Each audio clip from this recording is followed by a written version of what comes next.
Bonjour,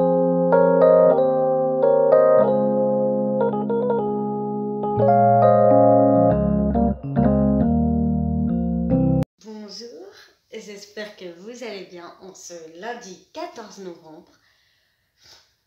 Je sors un peu du tunnel des microbes, donc désolé que je parle du nez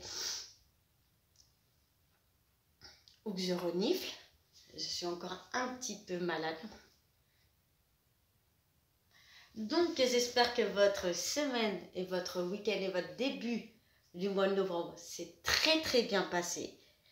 Je vous reprends pour vous faire un petit update sur les points de lecture que j'ai lus au mois de novembre, depuis ce début de novembre.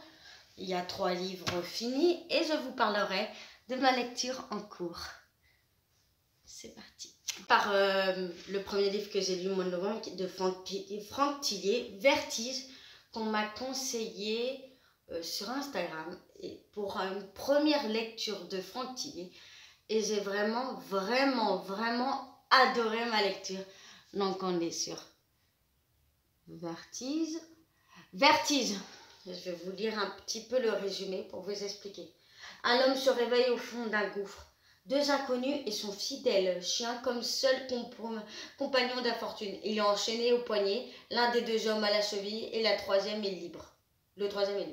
Mais sa tête est recouverte d'un masque effroyable qui explosera s'il s'éloigne des 2 autres. Qui les a emmenés là? Pourquoi? Alors déjà, j'ai adoré la lecture. On peut dire que c'est un gros coup de cœur. J'ai adoré ce livre. Et qu'est-ce que j'allais vous dire? Ce n'est pas un policier, sachant que Franck Tillier a écrit beaucoup de livres policiers. Si je ne me trompe pas, il y a Syndrome E qui, en ce moment sur TF1, qui est un roman policier avec 2 de ses enquêteurs. Mais là, on est plutôt sur du thriller, du suspense, énormément de suspense. Je peux vous donner mon ressenti.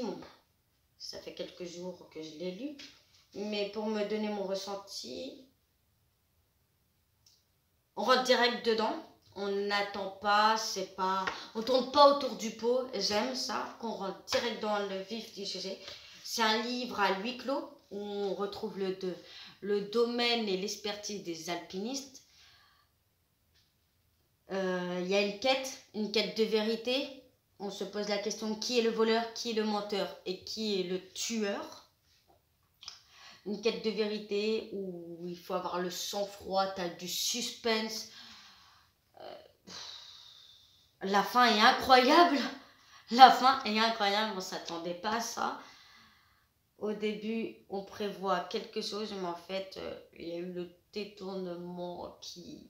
La fin est vraiment incroyable à mes yeux. Franck Tillier a réussi à nous mettre dans la laine. On est scotché dedans, on veut savoir la suite de ces 3 personnes qui étaient inconnues. Savoir leur histoire, pourquoi ils sont là, quel est le lien entre eux 3. Et puis aussi, il y a la peur, on ressent la peur, on a l'impression, pour ma part, hein, je voyais défiler les scènes comme un film. Et je m'imaginais vraiment un film de suspense où tu sursautes à chaque nouvelle chose, où tu as envie de savoir, tu as envie de dévorer ce livre, mais tu as le fait que tu as envie de dévorer ce livre, mais aussi tu n'as pas très envie de quitter tes personnages, tu as envie d'avoir avoir une happy end. Et oui. Non, vraiment, je sais pas comment bien l'expliquer, mais vraiment, c'est un vrai coup de cœur. Alors, si vous voulez avoir ma chronique plus détaillée, comme je l'ai lu en novembre, elle sera la première semaine de décembre. Mais vraiment, Franck Tillier, ce livre-là, il y a un gros coup de cœur. J'ai même eu la chance de me le faire dédicacer par Franck Tillier, qui m'a conseillé de lire Puzzle. Donc j'ai vraiment hâte de lire un prochain Franck Tillier. Deuxième livre, oui, nous sommes sur un Cozy Mystery. Vous pouvez vous en douter que c'est l'une de mes genres préférés. Donc, disons que vu le nombre de livres que j'ai lus en octobre, je pense que j'ai lu 3-4 Cozy Mystery. On est sur le retour de mon Cozy Mystery préféré. Bain de minuit à Buckingham, Sa Majesté mène l'enquête. Petite tristesse, je vais devoir attendre quelques mois pour qu'il est traduit en français, vu que le 3e tome est sorti en Angleterre et ce mois de novembre. Donc j'espère trouver un Cozy Mystery qui me donne envie d'un petit doudou réconfortant, envie de le câliner. Pour l'instant, j'ai pas encore trouvé un qui fait cet effet-là. Alors il y en a plusieurs que j'aime, mais celui-là, vraiment, c'est l'un de mes coups de cœur. C'est vraiment ma série doudou où je sais que si je veux lire un Cozy Mystery, c'est sur eux que je me rapprocherai. Donc j'en ai lu plusieurs, je ne dis pas que les autres ne sont pas si bons que ça. Je peux vous lire le résumé, vu que même si c'est un tome 2, les histoires sont séparées. Donc c'est en l'année 2016, déjà marquée par le référendum sur le Brexit, s'annonce difficile pour Elisabeth II. L'un de ses tableaux préférés, mystérieusement disparu de sa collection privée, refait surface dans une exposition. La reine confie à Rosie, sa secrétaire particulière adjointe, la mission de le récupérer, de préférence avec des explications.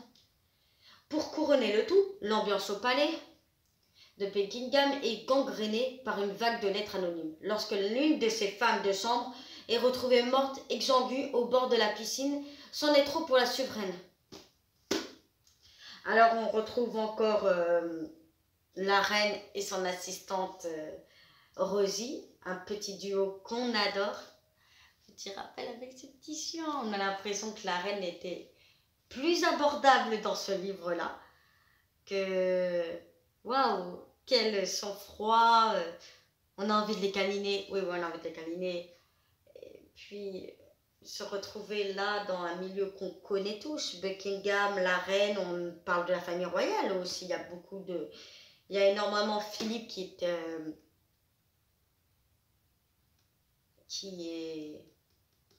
Bien sûr, sur ma vidéo, je ne me rappelle plus du mot, qui est cité. Et aussi, on retrouve certains membres de la famille royale, Charles dans le premier. Là, on est plutôt centré sur, pas centré, on entend parler quelquefois de Béatrice et de Eugénie. Vraiment, là, j'adore ce duo entre la reine et son assistante. Et oui. J'aime bien tout ça. Et j'attends plus que le tome 3 qui devra attendre quelques mois. Mais si vous connaissez un livre, un Cozy Mystery qui est dans la même ambiance que celui-là, qui est très doudou, j'attends vos avis et je le lirai avec plaisir. Voilà. On est sur... J'ai enfin attaqué la Queen Agatha Christie. Avec, oui bien sûr, je l'ai mis à l'envers, ils étaient 10. Je vous lis le résumé. L'île aux soldats a tant fait parler d'elle, chacun se demande qui est son nouveau propriétaire, une star d'Hollywood, un milliardaire américain ou l'amirauté britannique qui s'y livrerait, avec des expériences ultra secrètes. Aussi, quand elle reçoit une invitation à y passer des vacances sans vraiment connaître leur hôte, ils accourent tous les 10. Je comprends enfin l'engouement sur l'addiction des livres d'Agatha Christie. Je comprends tout à fait. Je pense que j'ai été engrainée dans cette addiction. Ça ne sera pas mon dernier, c'est sûr. Ce n'est que le premier d'une longue collection. Disons que oui. J'ai vraiment été happée dans cette histoire que j'ai lue en 2 jours. Et il y avait, si je ne me trompe pas,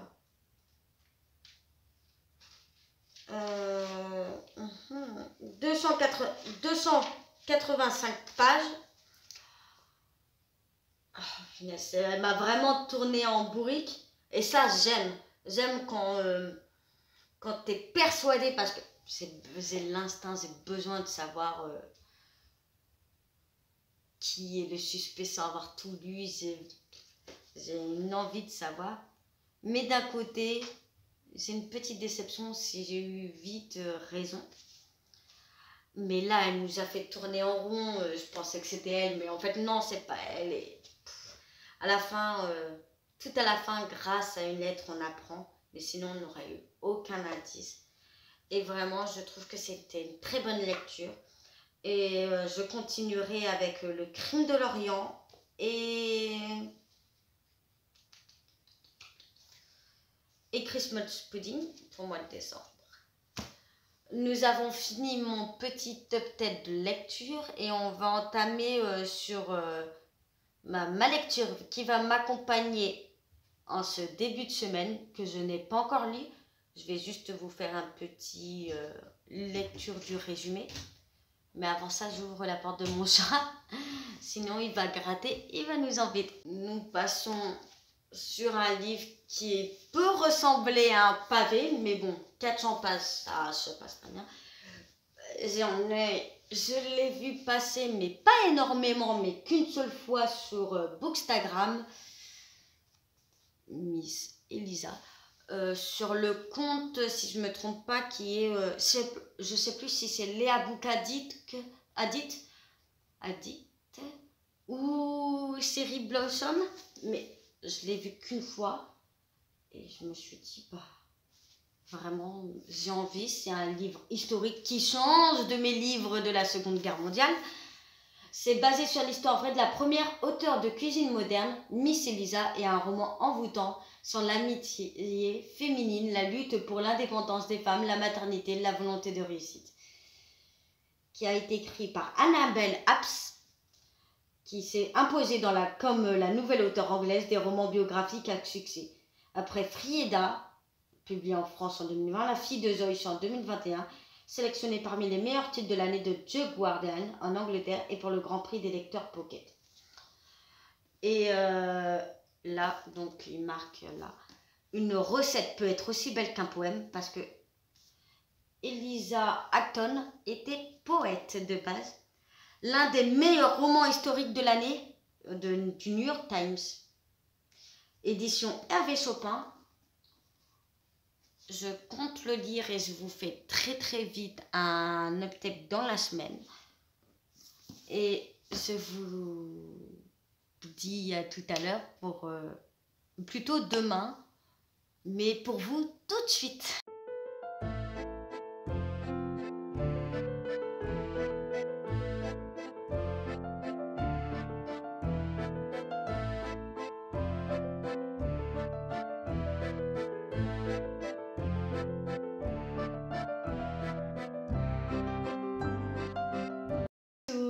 On se retrouve mercredi. On est en petit mode pyjama de Noël avec un petit thé à mes côtés.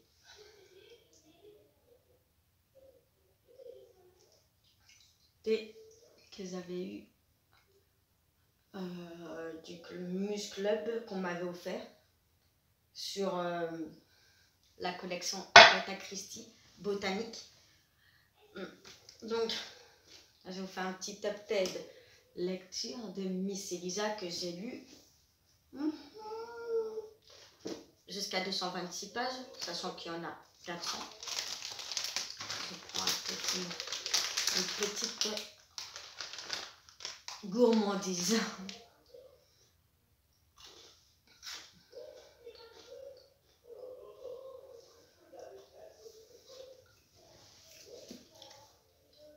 Donc revenons au point, je suis à plus qu'à la moitié vu qu'il y a 400 pages. C'est un livre doux. Oui, doudou en fait, un livre doudou que t'aimes lire. Par exemple, ça serait pas parfait à lire dans les périodes d'hiver, décembre. T'as de la cuisine, ça parle de Eliza Hampton qui a créé le premier livre de cuisine qui mélange la cuisine et la poésie. On apprend sa vie et je trouve que j'adore, c'est facile à lire. Il est plutôt, vous voyez, plutôt aéré comme écriture. il est plutôt aéré, avec mon jolie petite marque-page de Sherlock Holmes. Qui n'a rien à voir avec la lecture, parce qu'il n'y a pas de meurtre, pas de mystère à résoudre, mais juste de la douceur. Dans le livre, chaque chapitre appartient à une personne, donc comme je vous dis, il y a Eliza Hampton, et il y a aussi sa dame de cuisine, je ne sais pas comment on peut l'appeler, son aide cuisinière, sa cuisinière, son allié, qui est Anne Kirby. Donc vous avez à chaque chapitre, on a la version de Anne et la version de Eliza. Chaque chapitre aussi que j'aime, c'est la beauté de ce chapitre, vous voyez. Chaque chapitre, il y a une petite cuillère, là, chapitre 30, et là on voit, il est marqué que c'est Anne, avec un nom, le nom de la recette qui va être parlée, qui va être cuisinée dans ce chapitre. Et à chaque chapitre, nous avons, comme vous voyez là, juste après, un autre, chapitre 34, un bon gâteau de Anne encore. Si je ne me trompe pas, je vais juste vous montrer combien de pages, je vais vous dire combien de pages fait un chapitre. 1, 2, 3, 4, 5 pages par chapitre, donc c'est des chapitres hyper courts. On est vite embarqué dans ce monde dans les années 1835 en cuisine où Miss Eliza était encore une vieille fille, pas mariée, où elle cuisine pour créer son livre de recettes parce que la poésie n'a pas trop marché avec son éditeur. Elle apprend, elle découvre l'art de la cuisine, des épices, et elle est accompagnée d'une petite fille qui n'est pas du tout de son milieu, qui avait une mère qui était atteinte de... ils appellent ça atteinte de folie, maintenant ça s'appelle l'Alzheimer. Et que son père a été blessé lors de la guerre. Son frère est à Londres qui aide encore en cuisine, donc c'est un moment de famille parce que sa maman, avant d'être atteinte d'Alzheimer, cuisinait aussi. Donc, Anne a beaucoup vu sa mère cuisiner. Rien qu'au début, je vais juste vous préciser un truc. Au début, on ouvre la page en prologue. On se retrouve en 1861. Donc, plus de 30 ans plus tard, on retrouve Anne, autre part, qui fait comprendre qu'elle est avec son employeur, parce qu'il l'appelle mon Anne au lieu de Miss Kirby, et qui lui offre un livre qui est leur livre de Miss Eliza et de Anne. Donc, j'adore, vraiment j'adore, c'est une très très bonne lecture. C'est doux, j'aime bien être dedans, j'ai l'impression d'être dans cette cuisine, sentir les odeurs, être à leur côté. C'est très très bien écrit. On sent l'effet d'Eliza où elle aime relier la poésie et la cuisine. C'est pour ça que celui-là, une recette peut être aussi belle qu'un poème. Ça résume parfaitement ce livre. Donc là, je vais peut-être continuer un petit peu ma lecture, me préparer pour emmener l'enfant au sport. Et je vous ferai peut-être un update de... Excusez-moi. Sûrement demain. Parce que je ne vais pas vous faire un update toutes les 30 pages. Voilà. J'ai sûrement un petit colis. J'attends encore ma T-Box. Ça fait 10 jours. Je pense que je vais devoir envoyer un mail au SAV de la T-Box. Parce que 10 jours qu'elle est toujours pas là. J'ai un petit marque-page que j'ai hâte de vous faire découvrir. Un unboxing. J'ai ouvert, mais pour éviter de trop vous embêter dans le bruit. Et je vous souhaite une bonne journée. Peut-être aujourd'hui si j'ai reçu enfin la T-Box, ou demain pour peut-être la fin de ce livre-là et de vous en parler un peu plus et entamer une autre lecture. Je vous souhaite une bonne après-midi et ce thé que je goûte. Je vous montrerai dans le prochain clic de cette vidéo parce que c'est un vrai coup de cœur ce thé.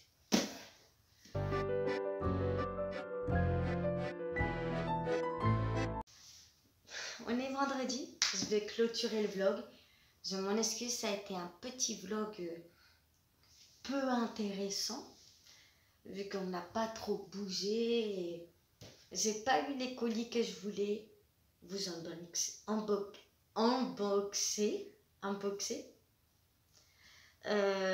Et je vous parlerai aussi d'une nouvelle que j'ai eue cette semaine que je n'ai pas pris le temps de vous parler. Mais avant tout, je vais vous faire un petit résumé de ma lecture qui a été terminée hier, mercredi soir ou hier matin, je n'ai plus le souvenir. Mais c'est le livre que je vous avais parlé de Nix et Lisa. Ça n'a pas été un coup de cœur, ça aurait pu être un coup de cœur. Mais non, c'est une très bonne lecture. J'ai adoré découvrir une autre facette de l'histoire qui change un peu de la Seconde Guerre mondiale et qu'est-ce qui a été l'histoire à ne pas oublier. Mais là, on retourne en Angleterre en 1835. J'aime bien ce petit monde de l'Angleterre dans ces années-là. Si je ne me trompe pas, c'est victorien ou avant. Ça doit être dans la période victorienne, si je ne me trompe pas. J'ai bien aimé. Et ils ont raison, c'est l'un des meilleurs romans historiques donnés qui change. On se sent bien dedans, on a l'impression d'être dans la cuisine aux côtés de Anne et de Elisa. On voit, il y a tous ces noms de recettes et il y a même à la fin, donc voilà, à la fin il y a les poèmes de Elisa qui était poétesse.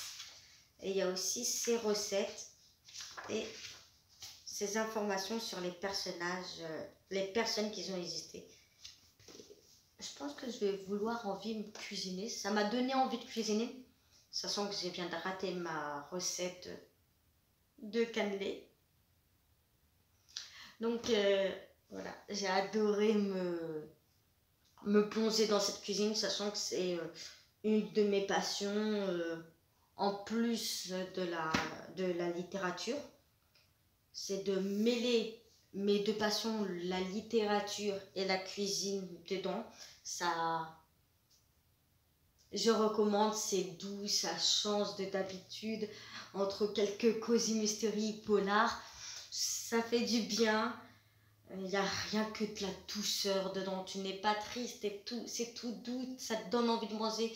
Tu as envie d'être ami avec eux. Tu as envie de créer ce livre avec eux. Et vraiment, j'aimerais lire plus de romans sur